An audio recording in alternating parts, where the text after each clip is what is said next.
It is my pleasure to introduce to you someone you all know, Dr. Tanya Popovic, CDC's Deputy Associate Director for Science.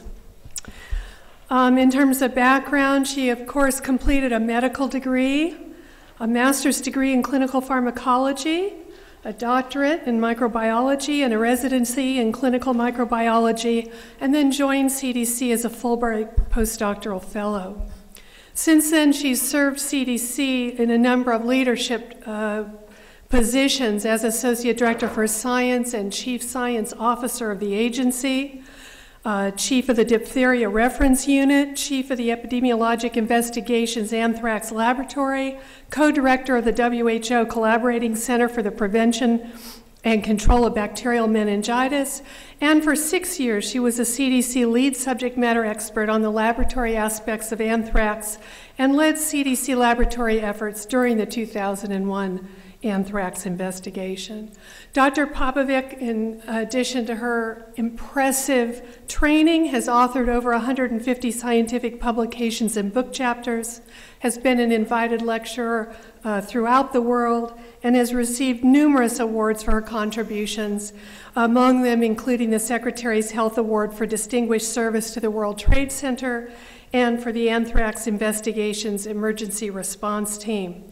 Please join me in welcoming Dr. Popovic to speak on Behind the Closed Doors with an Anthrax Scientist to Love and Protect. I am really afraid that there is no way anybody can top the previous topic. And I was just shocked as I was sitting there saying I was going to talk about public health and important things in public health. And if it weren't dry enough, somebody had to go and have such an exciting topic before me. So what I found out that among the TED viewers, on the list of 50 most important things that need innovation and that need attention, number 3 is perking up the prevention, making the prevention interesting. And it is only second after the obesity and focus on innovation in general. I'm sure after today's presentation there will be another topic that is going to be number 1. So prevention is going to probably go to number 4 or 5. What I wanted to talk about is prevention from the point of view of somebody who was engaged in a national emergency and who has seen colleagues with whom I have worked for many years act in a way that was really humbling and an unbelievable experience for me. So this is my personal story of what public health is and what prevention is. We at CDC, Centers for Disease Control and Prevention, and not California Correction Facility or similar acronyms that people sometimes confuse us, what we do is really prevention. So when I came to CDC in 1989, I came with a lot of baggage. Some of that baggage was my unusual name, was accent, and it was a bunch of degrees from a country that nobody ever heard of. So obviously I was nervous and intimidated. But I was very excited to come to an agency that actually has a lot more appeal and oomph once you step outside of the US borders. So the first few years, I really felt like I was in a prevention heaven. I was rubbing shoulders with people who wrote the books from which I was studying when I was in medical school, and I was talking to people who were so good that bacteria were named after them when they were discovered. So this lasted for about a decade, and I really felt fabulous. And then about 10 years into my CDC tenure, 2 of my then bosses, Dr. Brad Perkins and Dr. Jim Hughes, asked me to get engaged in anthrax. And the reason was anthrax could potentially be a bioterrorism event, and we as a country need to be prepared, and could I possibly help build up the laboratory expertise? My first inclination was to say no, obviously. This is the disease that no ordinary person has actually heard about. No living physician in this country has seen it unless they traveled somewhere. And I was really worried that this is the dead end of my career. I also remember, oh, could I get a clean one? That would be, or is that too much to ask? Okay, I'll go on. And so I said yes, because at that time, if they asked me to work in the third shift and clean the floors, I probably would have said yes. What I did is I tried to build the capacity for the CDC to have the laboratory expertise to do the isolation of this dangerous bacteria, and also trained people all over the country, laboratorians, to be able to do the same in their own states. But my life really changed on very many levels on October 3rd at 7 p.m. It was Wednesday, and I was having dinner with my husband.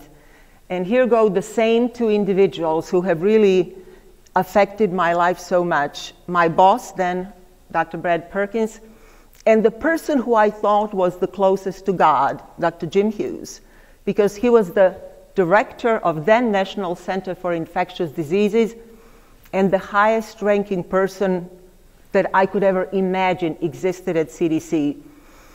So they called me and said, there is this laboratorian in Florida who says that he has an isolate of anthrax.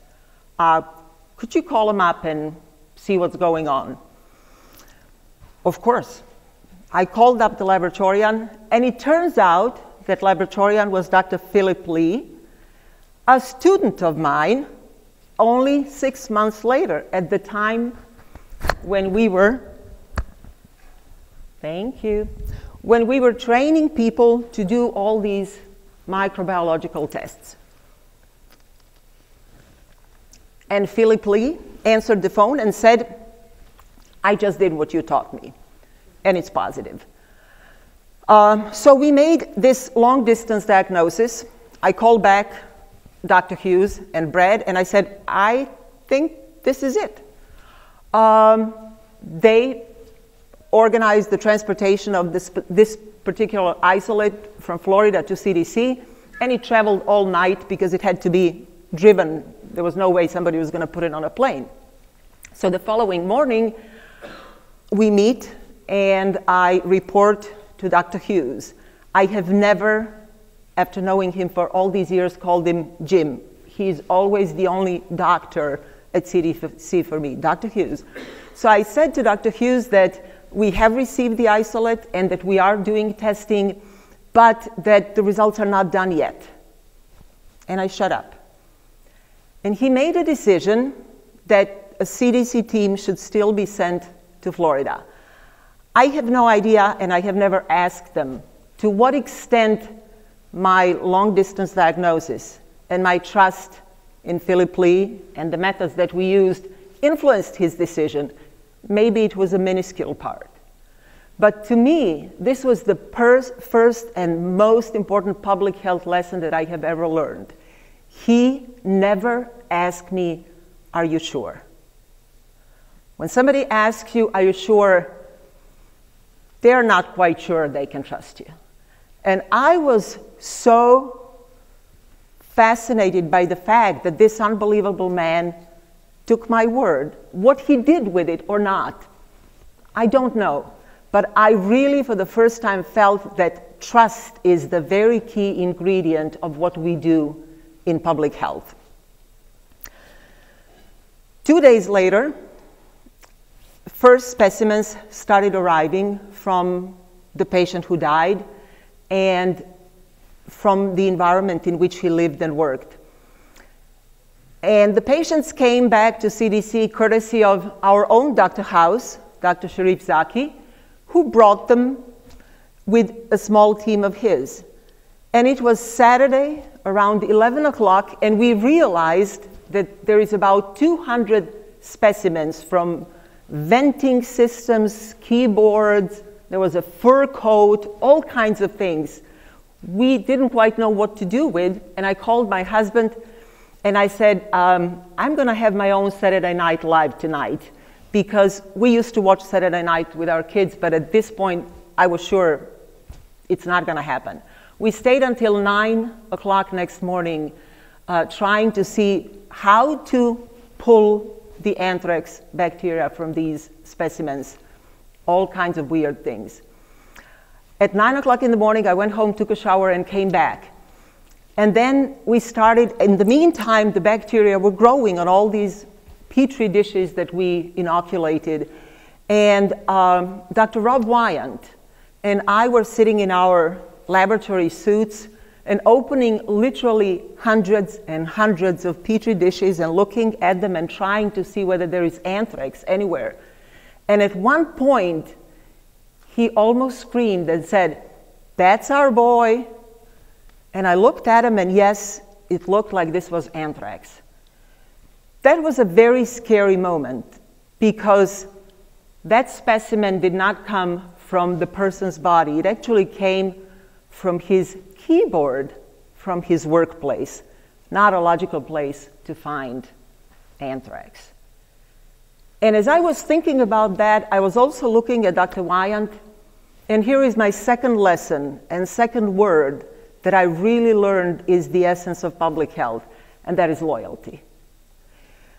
Dr. Wyant is the one who has actually trained me in many things, like 101 on anthrax. He's the one who had had a lot of other responsibilities and duties to do, and yet on that Sunday afternoon, he was putting on his laboratory suit and spending hours on end working with me and looking for anthrax. And that kind of loyalty that one shows to your colleagues and to your agency is really, I believe, uniquely specific for those of us who work in public health.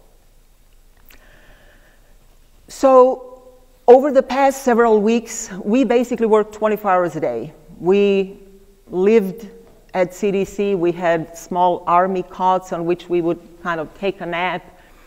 But because we didn't quite have a regular schedule in terms of taking a break, it was really hard to kind of feed ourselves regularly. And our colleagues, our administrative staff and colleagues who worked with us, but not in the laboratory, started bringing us food. And we had this small room in which every day, by some miracle, all kinds of fabulous things would show up. And then we became a little bit greedy. So we had a wish list. And on the top of wish list, and the sugar industry is going to love me for this, were the Oreo cookies. And so day after day, people, I don't know who, were bringing Oreo cookies to us for weeks. That was the time when I realized when people talk about work and people at work as their family, I always thought it's a little bit inflated and didn't quite feel that way. But those were the days that I really felt we were committed and we were relying to each other really as a family. Whether you were sitting in a suit in a laboratory or whether you were answering the phone or whatever you were doing, it really felt like a wonderful team in an emergency room. We also had our fun moments. And one of the things that I think is really important, that no matter what you do, it's okay to relax a couple of times, and nothing has to be so dramatic all the time. So in the first few days, when we didn't have this unbelievable communication system already established, I was getting phone calls from the CDC director, from FBI, from White House, all these places that I wouldn't even dream anybody would ever call me. And at one point, the phone rang, and one of my colleagues, who was extremely shy and extremely respectful, picked up the phone, looked at me in awe, and said, "It's the White House." And I said, "Just put them on hold. I really can't talk to them right now." And she was holding the phone in her hand and looking at me and thinking, she is nuts, I know that, but this is really too much. And so I said, obviously I'm joking, so I did pick up the phone and talk to the White House. So we did have our moments, which in the end contributed to all of us feeling as a group really tight and really very, very close. The last part of public health that I think that I want to mention, in addition to trust, loyalty, and commitment, is pride. And that is something that is so inherent to all of us who work here. And to me, it came through a conversation with my father, who at that time was 75-year-old gentleman retired in Europe, and who just wanted to touch base and hear what is going on with me, because he's hearing all these news on TV and CDC is doing this and that and the other. And he said, "How are you?" And I said, "I'm a little bit tired and exhausted, but I'm really doing well, and I'm so glad I could do this." And I told him what was allowed to be told.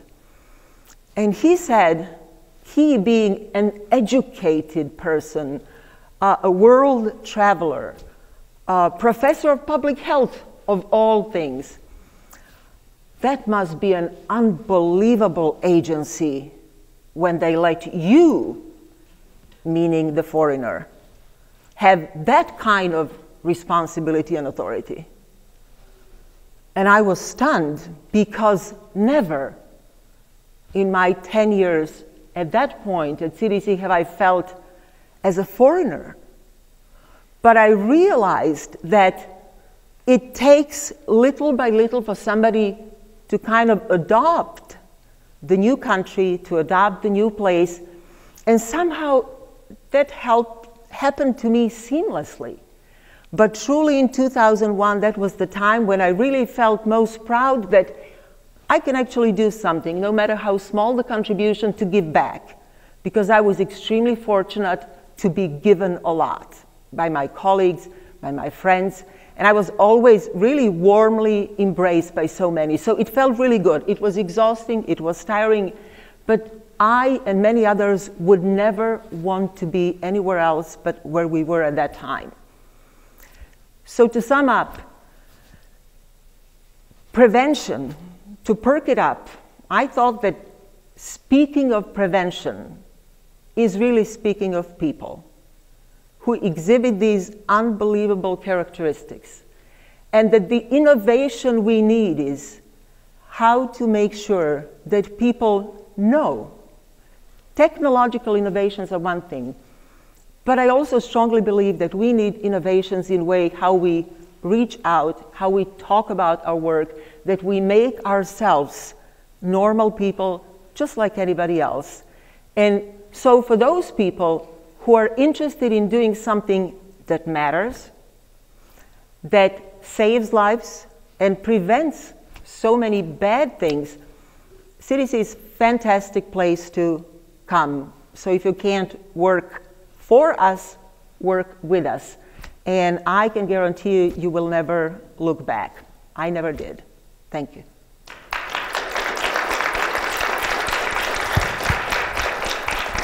Well, thanks, Tanya. That was the perfect cap to the evening, to inspire all of us who are sometimes feel like slaving away at this agency, but in truth are honored to have the opportunity to do so. And I think that combination of the honor of working here and then the dedication that comes from that, you really described so well. I'm going to ask a question here, but I also want to just open it up for a question or two from the audience, because this was such a personal rendition of your time here, and I just want folks to have the opportunity to ask you things that they might not in a scientific setting. But I guess my question is, not everybody at CDC has that kind of intensive experience that you had. And in point of fact, even you live day to day with more mundane work to do than the kind of thrilling, high pressure sort of experience that you just described. How do you think about the big picture of work at CDC and how to keep people touching and close to and inspired by those kinds of intense situations when a lot of time the work is just long-term, persistent, cracking away at very big problems? I have another very simple story, and that is that it really depends on people in one way and on the other way on the surroundings. So the way it depends on people is how people themselves feel about their work. When we moved 12 years ago to the first new building, Building 17, I got this tiny but office with a window. And I moved in my things and I loved it. And the second day, this tall gentleman walks in and says, "I'm John. I like to know who I work with." And I said, "John, I'm Tanya. What do you do?" He said, "What do you do?" I said, "Well, I'm working here in the laboratory." I said, "What do you do?" "I'm the janitor here." And I was blown away at first. He likes to know who he works with. And then I thought about it. That's actually true, because we all work with each other. And I would like for people to think that no matter what they do, it doesn't have to be, epidemiology in Uganda or microbiology in Cyprus or whatever, that whatever they do actually makes those who have those exciting jobs be possible. So it's personal approach. And the second thing is, I think we need to make sure that everybody who comes to CDC or any other agency has the understanding of what it is that the agency does, so that they go somewhere, have this very quick elevator speech: "This is what my agency does." Not what I do, but this is what my agency does. First, thank you so much for such a personal story, but I'd like to know now, a little more than 10 years later, what keeps you up at night now, and then what makes you come in again the next day to start all over again? Well, what keeps me up is if I don't take my sleeping pills, but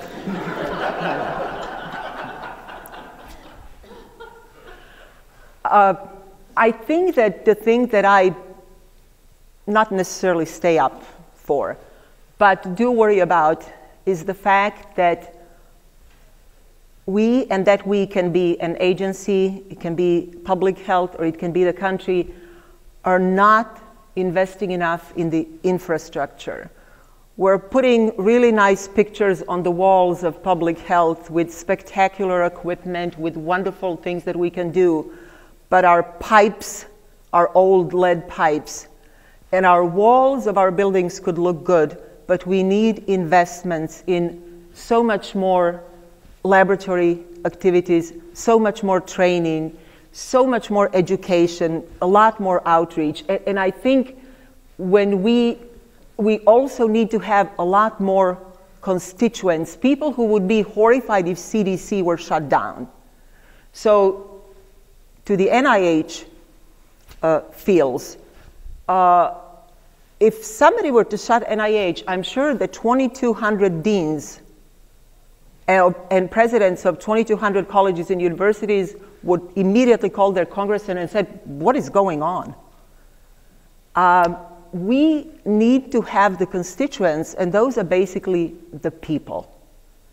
And we need to reach out to them. We need for every person to understand that nobody in this country, or very few people in the world, have not been touched by something that we do.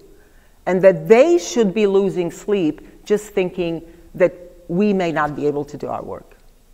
It really conveyed in so many ways the difference an individual can make, but also that individual is part of an agency.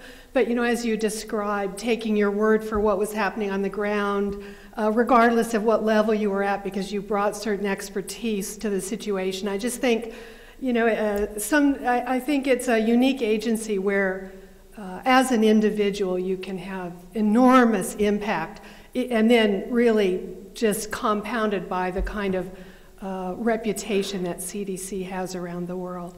So we're very proud of you, very pleased to have you end our day, Tanya, and keep up the good work. Thank you.